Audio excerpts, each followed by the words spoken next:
여러분 안녕하십니까? 정병렬 선생님의 재정학 연습 챕터 2장 우리 지난 시간에 이어서요 후생경제학의 제2정리 한번 보도록 하겠습니다. 자, 교재 44페이지가 되겠습니다. 자, 우리 지난 시간에 후생경제학의 제1정리를 봤거든요. 후생경제학의 제1정리가 어떤 거였습니까? 그래요, 일반 경쟁 균형에 맡겨두면 파레토 효율적인 상태가 된다 라는 거였습니다. 그래서 제너럴 이퀄리브리엄이 되면은 이렇게 파레토 에피시언트한 상태가 된다라는 것이죠. 자, 그래서 이게 보이지 않는 손이 작동한다라는 것을 암시한다라고 말씀을 드렸습니다. 이렇게 가게 되는 것을 알 수 있어요. 자, 이번 시간에 살펴보는 후생경제학 제2정리는요 방향이 반대로 되는 겁니다. 파레토 효율적인 상태를 달성해주는 일반 경쟁 균형이 존재하는가? 예, 존재한다. 이게 바로 후생경제학 제2정리가 되겠습니다. 오케이? 이해 가시겠죠? 제1정리는요, 시장에 맡겨두면 가격이라는 게 있어가지고 파레토 효율성을 달성해 준다는 것이고요. 제2정리는 그거 반대다라고 생각을 하시면 되겠습니다. 자, 우리 책 보시면서 한번 정리해 볼게요. 자, 우선 1번 개념 한번 다시 정리해 볼게요. 개념. 자, 후생경제학 제1정리에 따르면 다시 복습이죠. 일반 경쟁 균형의 자원 배분이 파레토 효율적이다 요거입니다. 근데 문제는 뭐냐면 사회적으로 가장 바람직한가? 그건 아닐 수 있다는 거죠. 그래서 여기 보시면 제1정리에는 그냥 효율성만 얘기하는 거거든요. 근데 효율성을 달성했는데 이게 바람직한지는 잘 모르겠어. 우리가 바람직하다는 것은 효율성과 공평성을 같이 포함하는 개념이죠. 자, 그래서요 제2정리는 주어진 초기 보존 자원을 적절히 재배분한 후, 그래서 우선 개념에는 재배분의 주체가 누구냐면 정부가 들어가고요.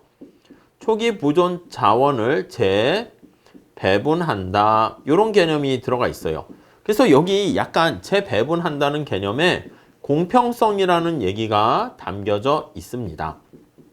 자, 이렇게 보시고 다시 시장 기구에 맡기면, 그러니까 정부가 재배분하는 과정에서 뭔가 개입을 해요. 물론 시장을 망가뜨리면 안 돼.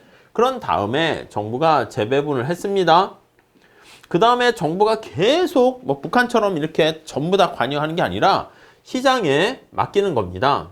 시장에 맡기면, 자, 이렇게 되면 시장에 보이지 않는 손에 의해 가지고요 다시 일반 경쟁 균형을 달성할 수 있다. 이렇게 보시면 되겠습니다. 그래서 시장 자체가 파레토 효율적인 상태입니다. 근데 이게 앞에서 본 것처럼 효율적이지만 공평성 측면에서 문제가 있어.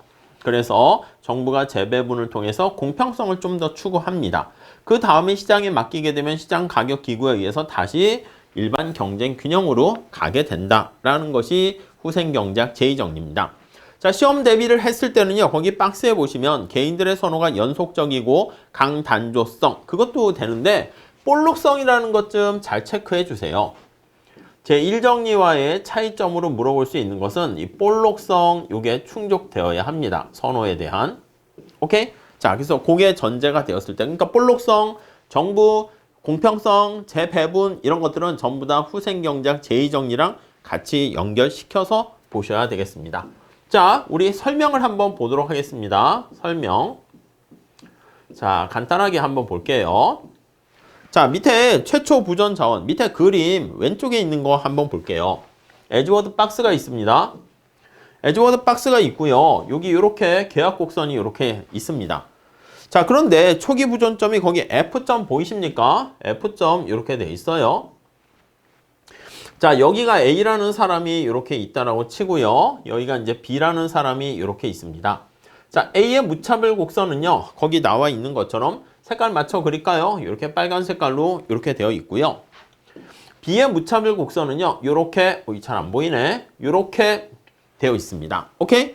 자, 그런데 지금 딱 봐도 A가 가지고 있는 X, YZ가 너무 작아요. F점은. 그러니까 A가 약간 X랑 YZ가 작기 때문에 B가 부유하고 A는 가난하다. 이렇게 볼 수 있습니다.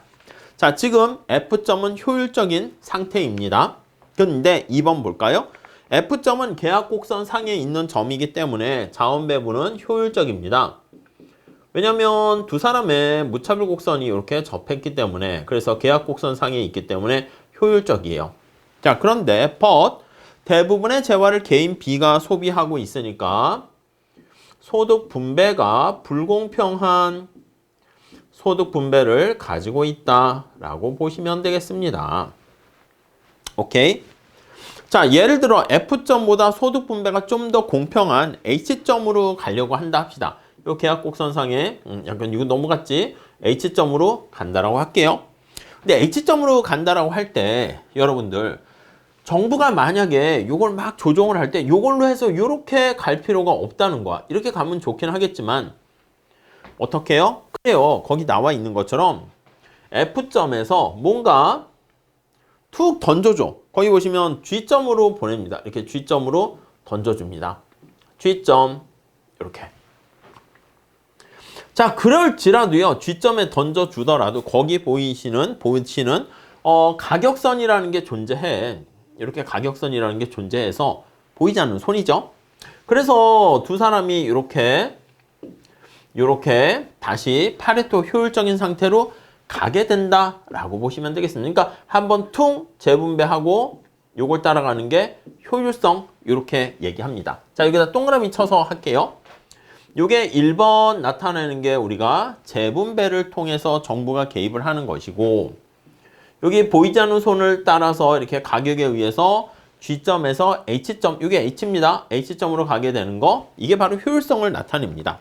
자, 그래서요, 우리가 F점보다 소득 분배가 더 공평한 H점이 좀 더 바람직하다라고 하면은요, 여기 나와 있는 것처럼 지금 불공평한 상황이기 때문에 정부가 개입을 합니다. 자, 다음 페이지에 가보시면 정부가 개입을 하게 되는데, 자, 개인 B로부터 중립세, 럼썸 텍스라고 합니다. 이건 조세 파트에서 다시 얘기할 건데, 시장 가격에 어떤 시장 기구의 왜곡을 초래하지 않는 조세를 얘기합니다. 징수해서 개인 A에 중립 보조금을 지급하게 되면, 중립이라는 말을 자꾸 얘기하고 있습니다.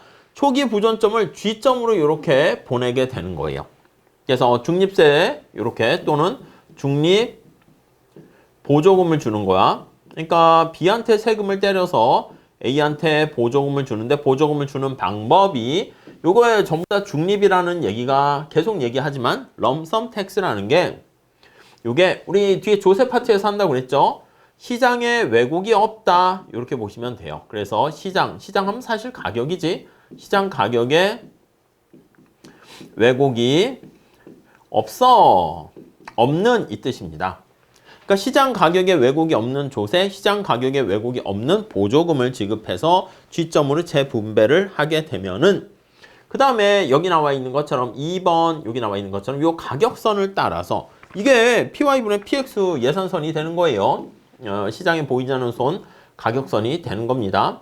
예, 요게 있기 때문에 저절로 H점으로 간다. 이렇게 보시면 되겠습니다. 6번 볼까요? 정부가 초기 보존 자원을 재배분했을 때 어떤 점도 일반 경쟁 균형을 통해서 달성될 수 있다라는 게 바로 후생 경작 제2정리입니다. 자, 그래서 여기 보시면 F에서 G점으로 가는 것은 지금 공평성을 위해서 가게 되는 것이고, 1번이 바로 그거야. 1번이 공평성을 얘기하는 거고요. 2번은 뭘 뜻합니까? 2번은 그치, 요 가격 선상에 두게 되면 보이지 않는 손에 의해 가지고 저절로 H점으로 간다라는 효율성을 나타낸다라고 보시면 되겠습니다. 그래서 교수님 책에 따라서는 이렇게 후생경작 제2정리에 1번, 2번 나누면 이게 효율성과 공평성이 분리되어 있다. 그렇게 말씀하시기도 합니다. 자, 그게 6번이고요. 자, 그런데 여기 시험 문제 대비했을 때는 요 볼록성을 좀 보셔야 된다고 그랬죠. 만약에 두 사람의 무차별 곡선이 이렇게 볼록하지 않고 오목한 부분이 존재하면 어떻게 되는가 한번 볼까요? 자, 밑에 오른쪽 그림 한번 체크해서 보도록 하시죠. 자, 요거 똑같이 나타낼 거야. 계약 곡선이 이렇게 있습니다. 자, 거기 보시면 원래 초기 부존점이 거기 보시면 F점 이렇게 있는 상태에서요. 뭔가 F점에서 툭 던져줬어요. G점으로 던져줬어요. 이렇게 G점 던져줬단 말이지. 여기에 나와 있는 예산선의 가격이 이렇게 존재해요. 오케이? 자, 그랬을 때 B의 무차별 곡선은 효용함수는 여기를 이렇게 지납니다. 근데 A 같은 경우에는 이 빨간 색깔이 A의 무차별 곡선이잖아. 근데 그게 만약에 볼록하지 않고 거기 꼬불꼬불 오목한 것까지 있게 되면은, 아니 거기 보시면 여기가, 거기 보시면 이렇게 여기가 이렇게 돼가지고 여기가 앞에서 본 것처럼 H점 이렇게 될 텐데, 여기가 H. 근데 요거 빨간 색깔이 지금 A의 효용함수잖아요. 그래서 A의 무차별 곡선 인디퍼런스 커브라고 쓴 것입니다. 근데 요 점을 선택하기보다는 A는 어떻게 돼? 요 가격하에서는요, 효용을 극대화하는 게 여기야. 아니 이게 원점에서 멀어질수록 훨씬 더 효용이 더 증가하는 거잖아. 그래서 거의 J라고 돼 있습니다. 여기 G랑 다르게 표시돼 있지? 뭐 상관없어요. 자, 그래서 거기 보시면 효용이 더, A의 효용이 더 높다는 걸 알 수 있습니다. 자, 이거는 우리 객관식에서는 이 정도만 보시고, 아, 후생경제학 제2정의는 볼록선과 관련이 있어. 그것만 암기하시면 됩니다. 자, 그래서 거기 나와 있는 7번 보시면 어떤 개인의 무차별 곡선이 볼록성을 충족하지 않는 경우에는 제2정리가 성립할 수 없다. 앞에 뭐 단조성 이런 것들은 1정리랑 겹치니까 볼록성 중심으로 보시면 되겠고요. 8번 볼까요? 초기 보존점을 G점으로 재분배했는데 H점으로 가기를 원하는데 A 입장에서는 H로 안 가고 여기 J점으로 가는 것을 더 원하기 때문에, 아니 무차별 곡선이 두 개가 이렇게 접해가지고 한 개 대칭율이 같아야 되는데 같지 않은, 이게 안 만나잖아. 그런 상황이 발생합니다. 자, 그래서 정리하면 볼록성이 중요하다라는 거 보시면 되겠고요. 다음 세 번째 시사점 한번 보도록 하겠습니다. 시사점. 자, 후생경제학 제2정리의 시사점은 무엇입니까? 라고 하면요. 1번. 제2정리는 적절한 소득 재분배를 통해서 공평성을 달성할 수 있으며, 계속 얘기해요. 재분배, 공평성, 이거는 제2정리랑 관련돼 있고요. 효율성을 또 희생할 필요가 없어요. 보이지 않는 손에 의해서 이렇게 효율성까지 같이 달성할 수 있다. 이 효율성을 희생해야 된다라고 해서 시험 문제에 나온 바가 있습니다. 다음에 2번.